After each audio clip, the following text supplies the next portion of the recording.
السلام علیکم ورحمۃ اللہ وبرکاتہ۔ وعلیکم السلام ورحمۃ اللہ وبرکاتہ۔ نحمدہ ونصلی علی رسولہ الکریم، اما بعد، فاعوذ باللہ من الشیطان الرجیم، بسم اللہ الرحمن الرحیم۔ رب اشرح لی صدری ویسر لی امری واحلل عقدۃ من لسانی یفقہوا قولی، رب زدنی علما، اللہم فقہنا فی الدین۔ کیا حال ہے آپ سب کا؟ الحمدللہ، اللہ کا شکر اور احسان ہے۔ 11واں باب ہے ضعیف احادیث، اور یہ ٹاپک بہت امپورٹنٹ ہے۔ ضعیف کی آپ کو ڈیفینیشن آنی چاہیے۔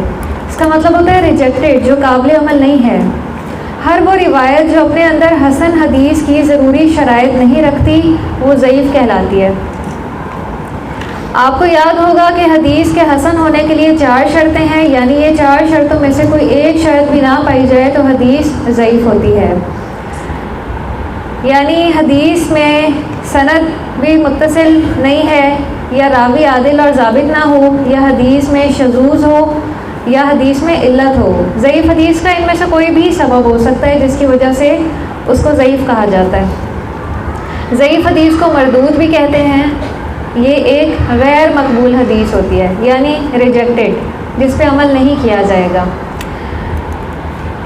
ضعیف حدیث کو مسترد کیے جانے کے اسباب، پہلا ہے سقوط سند، یعنی راویوں کی سند کا منقطع ہو جانا، اور 4 ہم نے ان میں سے پہلے پڑھ لیے ہیں۔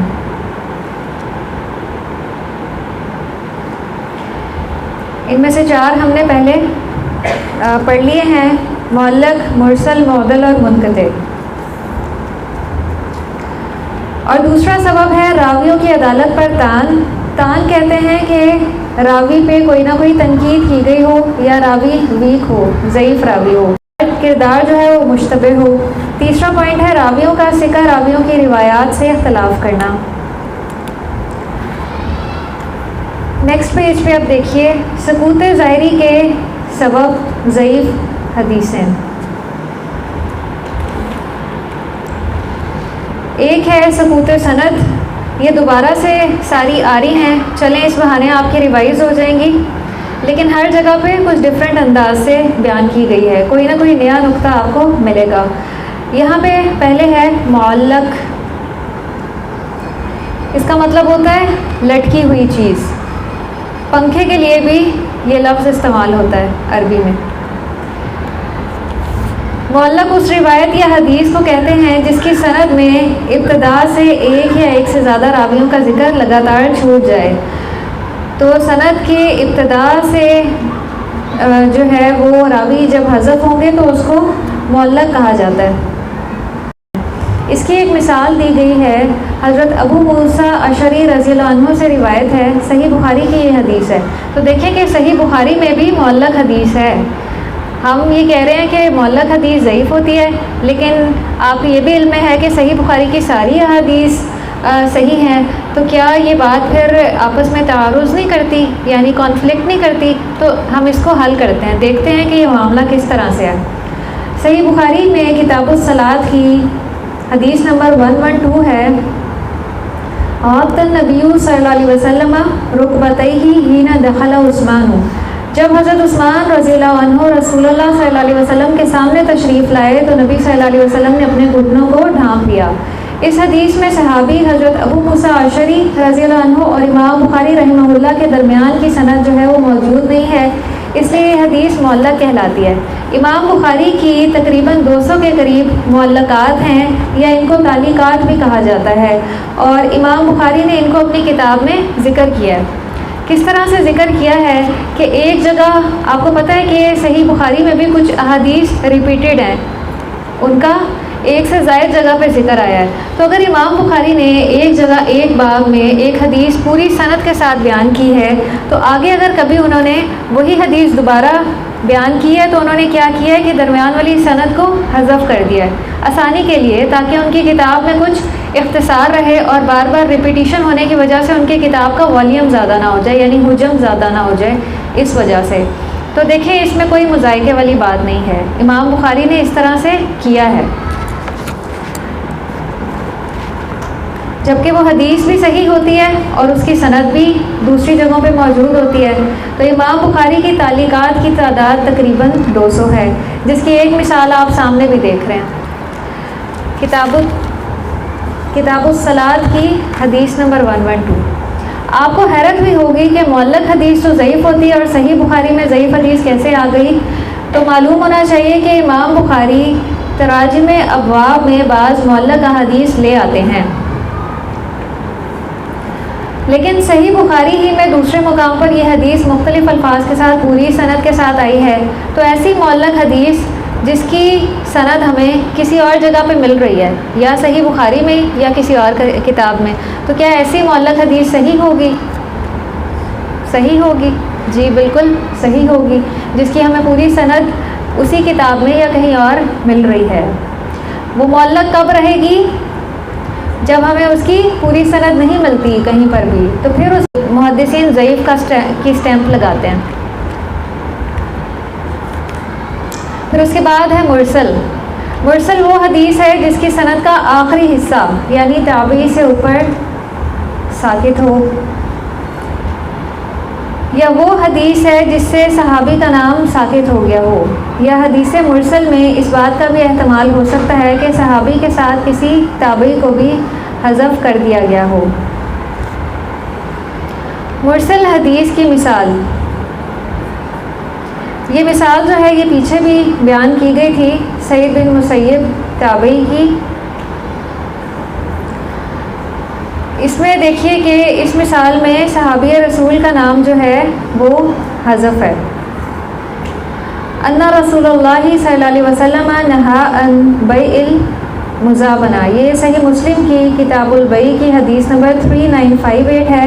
اس حدیث کی سند میں صحابی کا نام موجود نہیں ہے، یعنی تابعی حضرت سعید بن مسیب براہ راست نبی صلی اللہ علیہ وسلم سے روایت کر رہے ہیں۔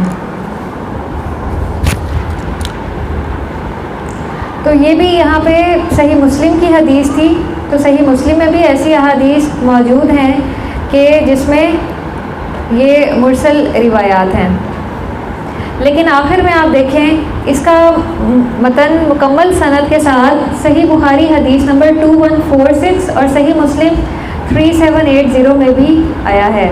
تو اس طرح یہ مرسل حدیث جو ہے وہ صحیح بن جاتی ہے، کیونکہ یہی حدیث ہمیں مکمل چین کے ساتھ صحیح بخاری اور صحیح مسلم میں بھی مل رہی ہے، یہ جو یہاں پہ بتائی گئی ہے۔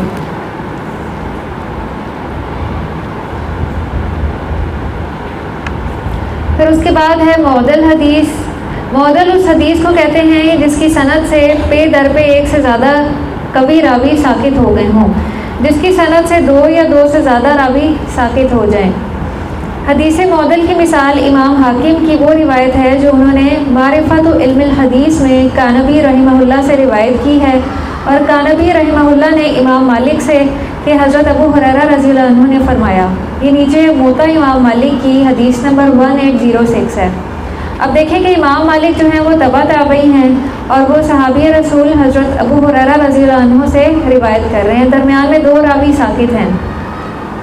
تو امام مالک بھی بسا اوقات اس طرح سے کر لیتے تھے، اور وہ کون سے دو راوی ہیں؟ محمد بن عجلان اور ان کے والد عجلان رحمہ اللہ، اور اس کا پتہ ہمیں دوسری سند سے چلتا ہے۔ تو بتانے کا مقصد یہ ہے کہ ایسا نہیں ہے کہ جب بھی ہمارے سامنے کوئی ایسی حدیث آئے گی جس پہ لکھا ہوگا کہ یہ مرسل ہے یا معدل ہے یا منقطع ہے، تو ہم بس اپنے ذہن میں ہم نے یہ بات بٹھائی ہوگی کہ نہیں، ہم نے پڑھا تھا کہ یہ تینوں ضعیف حدیث ہیں تو اس لیے یہ ضعیف حدیث ہے۔ یہ اس طرح نئے انداز میں یہ چیز بتانے کا مقصد یہ ہے کہ اس طرح کی حدیث اگر کسی دوسری کتاب میں مکمل سند کے ساتھ مل رہی ہے تو وہ معلق یا وہ مرسل یا منقطع حدیث بھی صحیح ہو جاتی ہے۔ جیسے ہم نے صحیح اور حسن حدیث کے بارے میں بھی پڑھا جب ہم نے نسبت کے اعتبار سے حدیث کی تقسیم دیکھی تھی پیج نمبر 136 پہ، تو یہاں پہ نسبت کے اعتبار سے یہ جو احادیث بتائی جا رہی تھی قدسی، مرفوع، موقوف اور مقطوع، ان میں سے ہر ایک کے بارے میں لکھا گیا تھا کہ یہ جو ہے وہ صحیح بھی ہو سکتی ہے، حسن بھی، ضعیف بھی اور موضوع بھی ہو سکتی ہے۔ لیکن محدثین نے بعد میں ہر حدیث کے اوپر جب تحقیق کی، راویوں کے اوپر تحقیق کی، متن کے اوپر تحقیق کی، اس کے بعد انہوں نے بہت سی کوششوں کے بعد ہر حدیث پہ حکم لگا دیا کہ یہ حدیث صحیح ہے یا ضعیف ہے۔ تو اس طرح یہ جو ابھی ہم پڑھ رہے ہیں ان کتاب والی جو حدیث ہیں، ان کی بھی جب ہمیں مکمل چین مل جائے کسی دوسری حدیث کی کتاب میں تو یہ بھی صحیح ہو جاتی ہیں۔ پھر اس کے بعد منقطع دیکھیے، بروکن۔ منقطع وہ حدیث ہے جس کی سند متصل نہ ہو، حدیث میں کسی راوی کا نام چھوٹ جائے یا سند میں سے کسی مقام پر کسی مبہم شخص کا نام ہو۔ منقطع کی مثال نیچے دی گئی ہے۔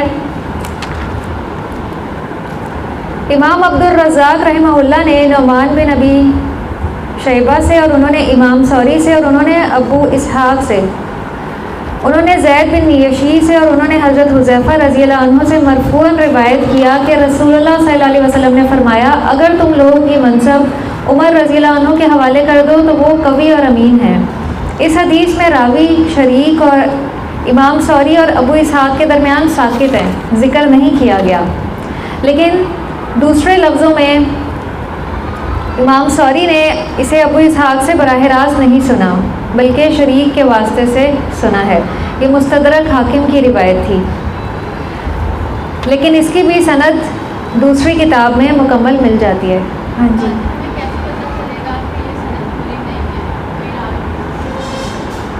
ہمیں کیسے پتہ چلے گا کہ یہ پوری نہیں ہے؟ اس کے لیے جو ہے نا ہمیں ان کتابوں کو دیکھنا چاہیے جو تخریج کی کتابیں ہیں۔ تخریج آپ کو پتہ ہے کیا ہوتی ہے؟ تخریج ہوتی ہے کہ یہ حدیث جو ہے اور کن کن کتب میں پائی جاتی ہے۔ جیسے یہی ریلیونٹ حدیث جو ہے مستدرک حاکم، اگر ہم مستدرک حاکم کی تخریج دیکھیں گے نا تو اس میں یہ بتایا ہوا ہوگا کہ یہ حدیث اور کن کن کتب میں پائی جاتی ہے۔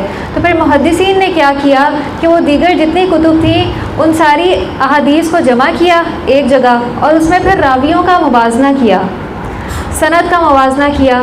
تو اس طرح جب ساری اسناد ان کے سامنے تھی تو ایزیلی ان کو پتہ چل گیا کہ کہاں پہ گیپ ہے۔ تو اس کے لیے ہمیں پھر تخریج دیکھنی چاہیے، تو اس سے پھر اندازہ ہوتا ہے کہ یہ جو حدیث ہے یہ اس کی یہ کیٹیگری ہے۔ اور اب تو مزید کام آسان کر دیا ہے محدثین رحمہ اللہ نے، جیسے شیخ البانی رحمہ اللہ ہیں، انہوں نے ہر حدیث پہ حکم لگا دیا ہے ہماری آسانی کے لیے۔ تو اس کے لیے ہمیں شیخ البانی کی کتب دیکھنی چاہیے جو کتب ستہ سے متعلق ہیں، جس پہ انہوں نے احادیث پہ حکم لگایا ہے، تو وہ بھی دیکھنے سے پتہ چل جاتا ہے۔ جب وہ ایک حدیث پہ ضعیف کا حکم لگاتے ہیں نا تو ضعیف کی وہ وضاحت بھی کرتے ہیں کہ یہ حدیث جو ہے وہ معلق ہونے کی وجہ سے ضعیف ہے، یا یہ اس حدیث میں انقطاع پایا جاتا ہے اس وجہ سے یہ ضعیف ہے۔ یا کئی بار کوئی معلق حدیث اگر صحیح سند کے ساتھ مل گئی ہے اور وہ اس کو صحیح کا درجہ دے رہے ہیں تو وہ اس کی بھی وضاحت کر دیں گے۔ ان کی کتاب ہے الامم کے نام سے، سنن ابی داؤد کی، اس میں سنن ابی داؤد کی ساری تخریج ہے، تو اس میں انہوں نے یہی کام کیا ہے۔ اگر کسی حدیث کو انہوں نے صحیح کا حکم لگایا ہے تو وہ جو وجہ بنتی تھی وہ بھی مینشن کر دی ساتھ میں۔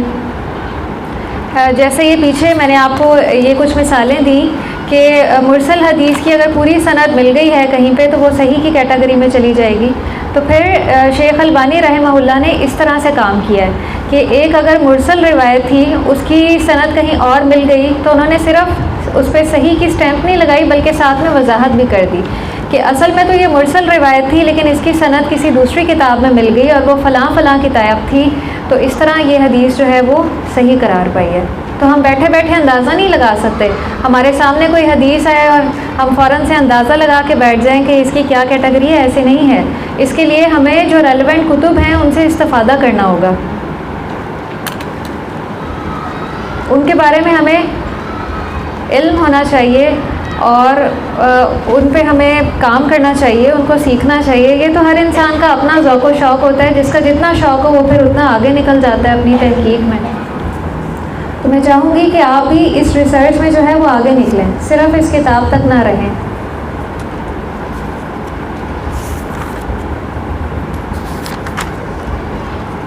طریقہ روایت کے اعتبار سے حدیث کی قسمیں۔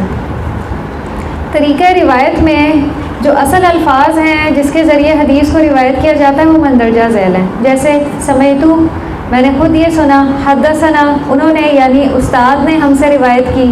اخبرنا انہوں نے یعنی استاد نے ہمیں اطلاع دی. قولا انہوں نے یعنی استاد نے فرمایا. ان فلان اور فلاں سے روایت ہے. یہ جو ان کے الفاظ ہیں نا اس میں تدلیس کا اندیشہ ہوتا ہے. تدلیس یہ ہوتی ہے کہ راوی جو ہے نا اپنے شیخ کے جو عیب ہیں ان کو چھپائے. آج ہم عیب کے بارے میں بھی پڑھیں گے کہ کسی راوی میں کون کون سے عیب ہو سکتے ہیں. جیسے وہ منکر ہو سکتا ہے یا کذاب ہو سکتا ہے, یہ سارے عیب ہیں. تو اگر کوئی راوی جو تدلیس کرتا ہے اپنے شیخ کے عیب چھپاتا ہے تو وہ عام طور پہ ان سے روایت کر جاتا ہے.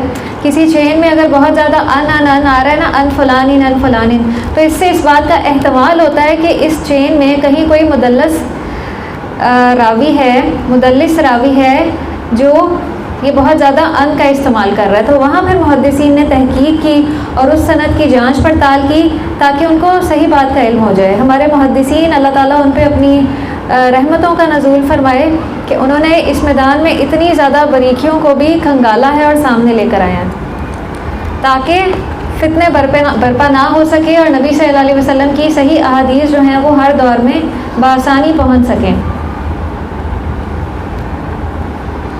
ثبوت خفی, اس میں سب سے پہلا ہے تدلیس. ثبوت خفی کے سبب حدیث مدلس ہو جاتی ہے. ایک ٹرم ہوتی ہے مدلس روایت کو کہا جاتا ہے, اور جو یہ کام کرے اس کو مدلس کہا جاتا ہے, اور اس فعل کو تدلیس کہتے ہیں. جیسے ضرب, ضارب اور مضروب. ضرب جو ہے وہ فعل ہے, ضارب مارنے والا اور مضروب جس کو مارا گیا ہو. تو اسی طرح ان تینوں میں بھی یہی فرق ہے. تدلیس جو ہے یہاں پہ فعل ہے. ثبوت خفی کے سبب حدیث مدلس ہو جاتی ہے. سند کے عیب کو مخفی رکھنے اور ظاہری شکل کو حسین بنا دینے کے لیے صحیح معلومات کو چھپانے کا نام تدلیس ہے. جیسے آپ مارکیٹ میں پھل لینے کے لیے جائیں تو کیا ہوتا ہے, وہاں پہ جو پھل بیچنے والے نے پھل سیٹ کیے ہوئے ہوتے ہیں تو ہمیں سارے پھل بہت اچھے نظر آ رہے ہوتے ہیں. پھلوں کی جو خوبصورت شکل ہے نا وہ اس طرف کی ہوتی ہے اور جو ان کے داغ ہوتے ہیں وہ پیچھے چھپائے ہوئے ہوتے ہیں. تو جو تدلیس ہوتی ہے نا وہ بھی کچھ اسی قسم کی ہوتی ہے کہ بظاہر دیکھنے میں وہ بڑی خوشنما نظر آ رہی ہوتی ہے, سارے جو راوی ہیں اس سند کے بڑے سکہ نظر آ رہے ہوتے ہیں, لیکن جب اس پہ تحقیق کی جائے تو پھر اس کا عیب جو ہے وہ سامنے آتا ہے. ایسی روایت کو مدلس کہتے ہیں اور راوی کو مدلس کہتے ہیں. لام کے نیچے زیر ہوتی ہے. تدلیس میں مدلس راوی قولا اور ان کے الفاظ استعمال کرتا ہے. یعنی جو راوی مدلس کر رہا ہو, مدلس راوی جو اپنے استاد کے عیب چھپا رہا ہو, وہ عام طور پہ قولا اور ان سے روایت کرتا ہے. قولا کا مطلب ہوتا ہے کہ کیونکہ اس میں صراحت نہیں پائی جاتی نا کہ میں نے یہ بات سنی, اس میں یہ پائی جاتی ہے بات کہ حدیث اس طرح سے بیان کی گئی یا فلاں نے اس طرح سے کہا, تو اس میں صراحت نہیں ہوتی ان الفاظ میں, قولا اور ان کے الفاظ میں. تدلیس کی 5 بنیادی اقسام ہیں.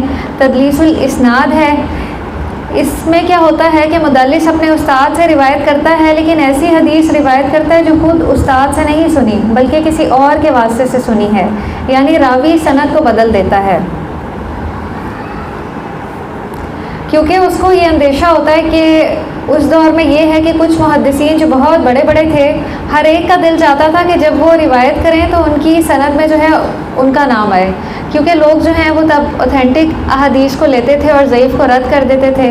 تو اگر کسی کے پاس کوئی ایسی چین ہوتی تھی جس میں تھوڑا سا ویک راوی ہوتا تھا تو اس کو یہ خیال آتا تھا کہ اگر میں نے اپنے صحیح استاد کا نام بتا دیا تو ہو سکتا ہے جتنے لوگ محفل میں بیٹھے ہوئے ہوں وہ یہاں سے اٹھ کے چلے جائیں کہ تمہارا تو سورس یا سند ہی ویک ہے. تو اس لیے وہ کیا کرتا تھا, اسی بنیاد پہ تدلیس کی جاتی تھی.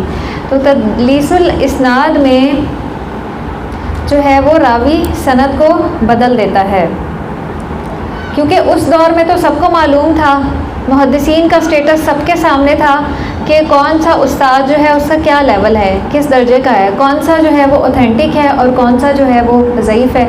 تو وہ ضعیف استادوں سے جو ہے وہ احادیث کو نہیں لیا کرتے تھے, جو احادیث کو فیبریکیٹ کرتے ہوتے تھے. اس دور میں یہ چیز واضح تھی بالکل.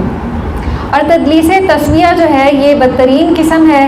مدلس راوی سند میں 2 ثقہ راویوں کے درمیان موجود ضعیف راوی کو ساقط کر دیتا ہے اور 2 ثقہ راویوں کو آپس میں جوڑ دیتا ہے، یعنی 2 ثقہ راوی تھے، درمیان میں ایک ضعیف تھا تو اس نے ضعیف کو نکال دیا، اور اس طرح کیا ہوئی، بیان کرتے ہوئے وہ بظاہر یہ لگ رہا تھا کہ یہ سند تو بالکل صحیح ہے، لیکن جب دیگر اسناد سے اس کو دیکھا گیا تو پتہ چلا کہ یہاں تو درمیان میں ایک ضعیف راوی بھی تھا، تو اس طرح پھر اس کو اس پہ ضعیف کی سٹیمپ لگ گئی اس حدیث پہ۔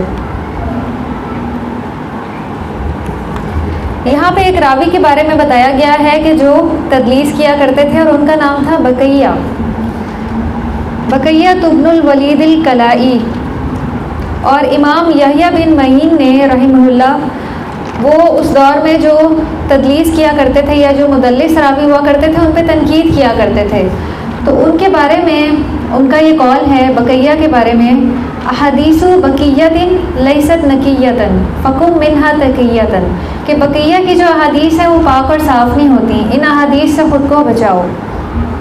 پھر آ جاتا ہے تدلیس شیوخ، راوی اپنے شیخ کے معروف نام کی بجائے غیر معروف یعنی کنیت سے روایت کرتا ہے تو اسے تدلیس شیوخ بھی کہا جاتا ہے۔ مثلا نیچے ابو بکر ابن ابی داؤد سجستانی کی بجائے ان کی کنیت عبداللہ بن ابی عبداللہ کہنا، یہ وہی ہیں جو جن کی سنن ابی داؤد ہے، ہم ان کو اس نام سے تو جانتے ہیں لیکن ان کی کنیت ہمیں نہیں پتہ، یا ان کا نام ابو بکر ہمارے علم میں ہے لیکن کنیت ہمارے علم میں نہیں ہے، تو یہ اس طرح کی جو ہے وہ تدلیس شیوخ میں آ جاتی ہے کہ اپنے استاد کی کنیت سے حدیث کو روایت کرنا تاکہ سننے والوں کو لگے کہ یہ شاید اس کا کوئی نیا ٹیچر ہے، کہ لوگ عام طور پہ اس شیخ کی کنیت سے فیملیئر نہ ہوں، اصل نام تو پتہ ہو اسٹوڈنٹس کو لیکن جو ہے وہ کنیت پتہ نہ ہو۔ اور تدلیس عطف میں ہوتا ہے جب راوی اپنی سند میں اپنے شیخ کے علاوہ کسی اور کا نام بھی جوڑ دے، حدثنا فلان و فلان، تو اس میں اس بات کا احتمال ہے کہ اس میں سے ایک ضعیف راوی ہے جو اصل تھا اور اس کے ساتھ ایک ثقہ راوی کو جوڑ دیا سند کو خوبصورت اور حسین بنانے کے لیے۔ نیکسٹ آپ اسکپ کر دیں تدلیس سکوت۔ حدیث معنن، یہ اس روایت کو کہتے ہیں جس روایت کی سند میں ان ہو۔ ایسی روایت کو کب قبول کیا جائے گا؟ جیسے کل بھی ایک اسٹوڈنٹ نے ایک سوال کیا تھا کہ انہوں نے ایک صحیح حدیث دیکھی تھی پیچھے اور انہوں نے کہا کہ یہ تو ساری ان سے روایت کی گئی ہے جبکہ یہ تو صحیح حدیث ہے، آپ نے کیا تھا نا یہ کوشچن، تو یہاں پہ دیکھیں یہ جو پہلا پوائنٹ ہے وہ یہی دیا گیا ہے کہ ان والی روایت 3 شرائط کے ساتھ قبول کی جاتی ہے۔ اس میں پہلی یہ ہے کہ ان والے تمام راوی عادل ہوں یعنی ثقہ ہوں، اگر ان والے تمام راوی عادل ہیں تو اس روایت کو لے لیا جائے گا، وہ صحیح ہوگی۔ جو عادل راوی ہوتے ہیں نا وہ جھوٹ کو کبیرہ گناہ سمجھتے ہیں اور اس سے بچتے ہیں۔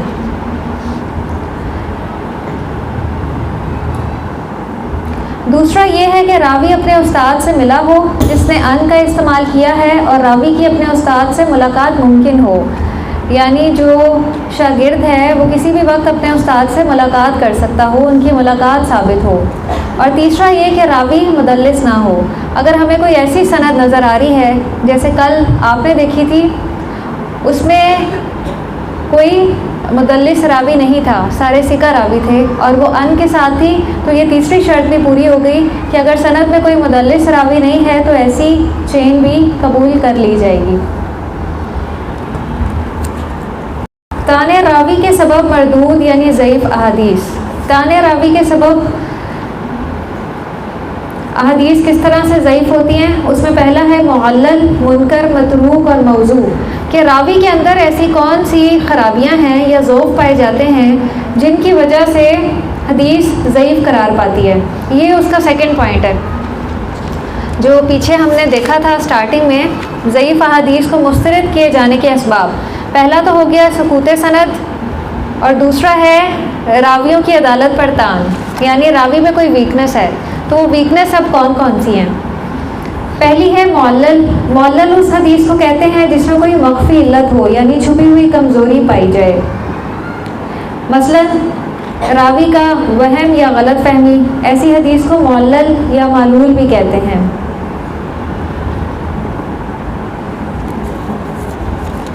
حدیث معلل کی پہچان کیا ہوگی؟ پہچان کا طریقہ کیا ہے؟ اس حدیث کے جملہ طرق کو جمع کیا جائے گا۔ طرق سے مراد ہے کہ اس حدیث کے علاوہ جو اس کی دیگر چینز ہوں گی باقی کتابوں میں، ان کو جمع کیا جائے گا۔ پھر راویوں کے اختلافات پر غور کیا جائے گا، اور پھر تمام راویوں کے حفظ و ضبط کا موازنہ کیا جائے گا۔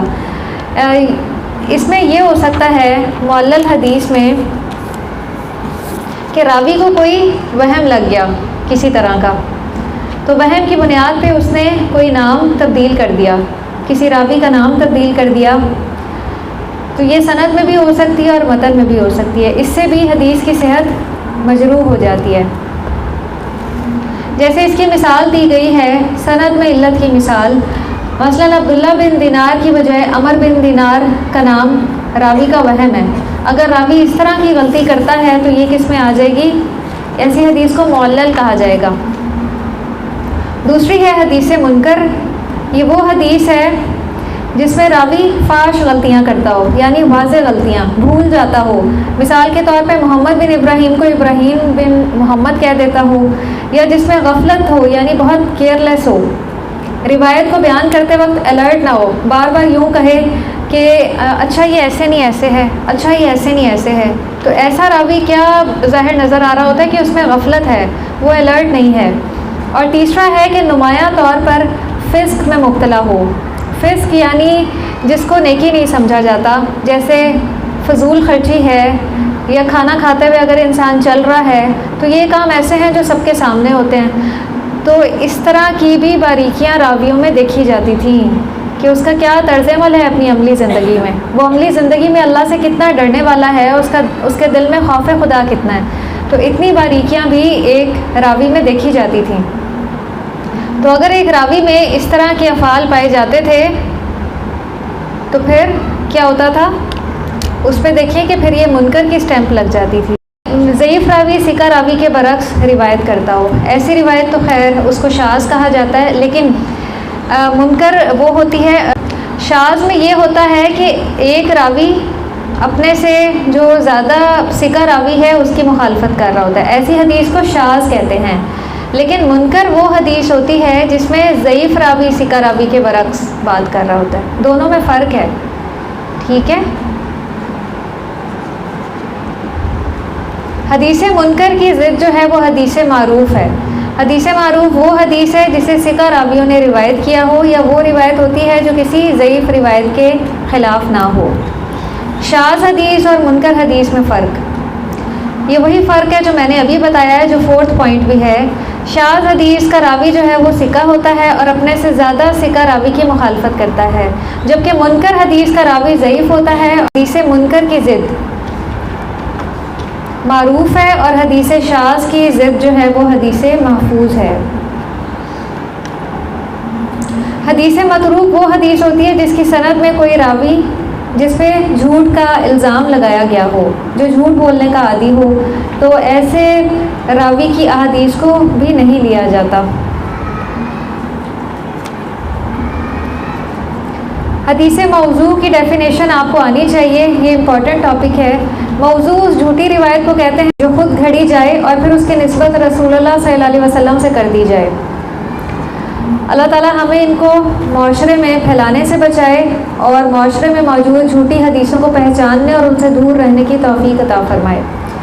تو ہم کیسے اس شر کو پھیلانے سے روک سکتے ہیں یا بچا سکتے ہیں؟ جب ہمیں خود بھی علم ہوگا کہ یہ حدیث موضوع ہے یا فیبریکیٹڈ ہے، ورنہ ہو سکتا ہے ہم خود بھی اس کو پھیلانے والوں میں شامل ہو جائیں۔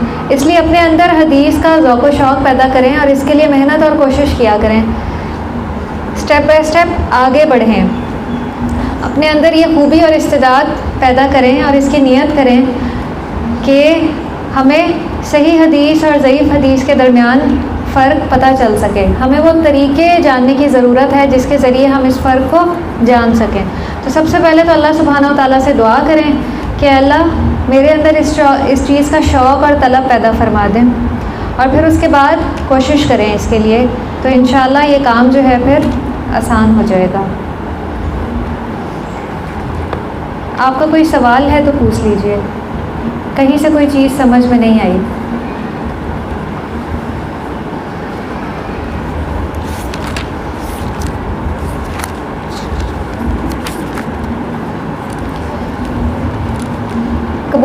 عدم قبولیت کے اعتبار سے حدیث کی کتنی قسمیں ہیں؟ کون کون سی؟ آپ دیکھیں کہ جب بھی آپ کے سامنے کوئی ورڈ آئے نا، تو آپ اگر اس کو تھوڑا سا سوچیں تو آپ اصل تک پہنچ جائیں گے۔ قبول کا مطلب ہے کہ ایکسیپٹیڈ، اور عدم قبول کا مطلب ہے ریجیکٹیڈ۔ تو پھر کون سی دو کیٹیگریز آپ کے سامنے آئیں؟ ہاں جی، شاباش۔ اور پھر مقبول کی آگے سے کون سی دو ٹائپس ہیں؟ صحیح اور حسن۔ اور مردود کی؟ آج ہم نے ضعیف احادیث کو دیکھا کہ کون کون سی ہیں، اور آخر میں موضوع کی بھی ڈیفینیشن دیکھی۔ پیج 146 اوپن کیجئے۔ آپ نے یہ چاروں ٹاپکس جو ہیں وہ کور کر لیے ہیں۔ آپ نے صحیح اور حسن کی تمام شرائط پڑھ لی ہیں، جو 5 شرائط ہیں صحیح احادیث کی، اور حسن میں 4 شرائط ہوتی ہیں، ضبط کی کمی ہوتی ہے۔ پھر ضعیف احادیث پڑھی، اس کی 3 کیٹیگریز تھیں۔ حدیث ضعیف ہونے کے اعتبار سے جی اس کے 3 پوائنٹس ہیں۔ ضعیف حدیث کس وجہ سے رد کی جائے گی؟ ایک تو ہوگا سقوط سند کے سبب، دوسرا طعن راوی کے سبب، اور تیسرا ثقہ راویوں سے اختلاف کے سبب۔ تو سقوط سند کے سبب کون کون سے آ جاتے ہیں؟ سقوط ظاہری میں کون کون سے ہیں؟ جی سب بتائیں۔ جی معلق، مرسل، معضل اور منقطع۔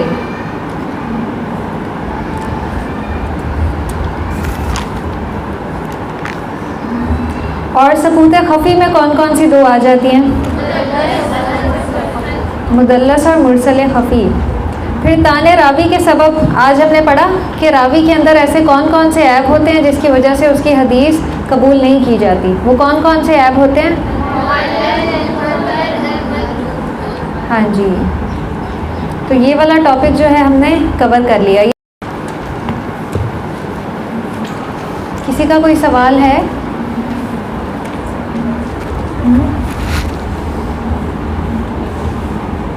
وآخر دعوانا ان الحمد للہ رب العالمین۔ سبحانک اللہم و بحمدک، نشہد ان لا الہ الا انت، نستغفرک و نتوب الیک۔ والسلام علیکم ورحمۃ اللہ وبرکاتہ۔